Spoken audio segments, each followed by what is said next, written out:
շուտ։ Արի։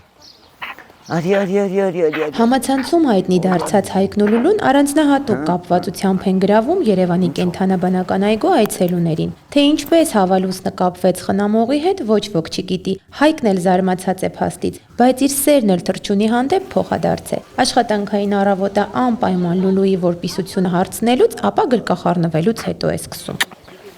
Ինձ հետ ինքը առանձնահատուկ ինչ-որ կապվածություն ունի, բայց չգիտեմ ինչի, բոլորի մեջից ինձ ընտրեց։ Ձմեռը, երբ որ իրան առանձնացրել էինք, իր ամբողջ օրը նստում էր ու նայում էր այս իր բունը էնա, միշտ նայում էր այն կողմ, իր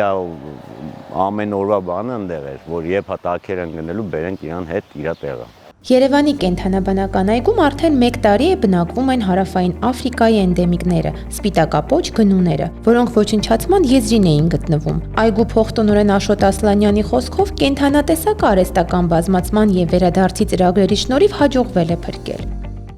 Մեզ մոտ 1 ընտանիք է, 2 էգ, 1 արու եւ իրենց նախորդ տարվա ձաքը։ Ձաքը ծնվել է մեզ մոտ,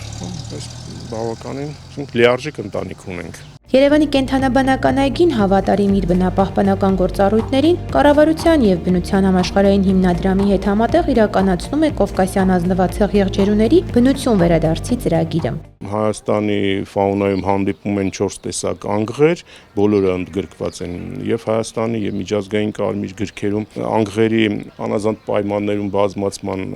հաջող ծրագիր ենք իրականացնում, արդեն դրանք ստաբիլ բազմացվում են Երևանի կենդանաբանական այգում, նույնը վերաբերվում է բեզոարյան այծերին։ Այգում ակտիվորեն շարունակվում են նաև բարեկարգման աշխատանքները։ Նոր ազատավանդակներ են կառուցվում թռչունների համար։ Հին ազատավանդակներն էլ ամբողջությամբ վերաթարմացվում են։ Կենդանաբանական այգում իրականացվում ոչ միայն ընթացիկ բարեկարգման աշխատանքներ, այլ նաև ժամանակակից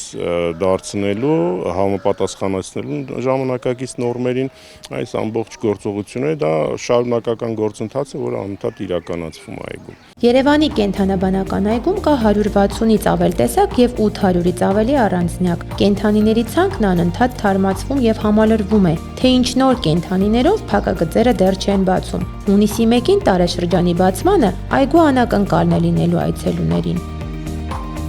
Անի Դանիելյան, Հովհաննես Մկրտչյան, Armenpress։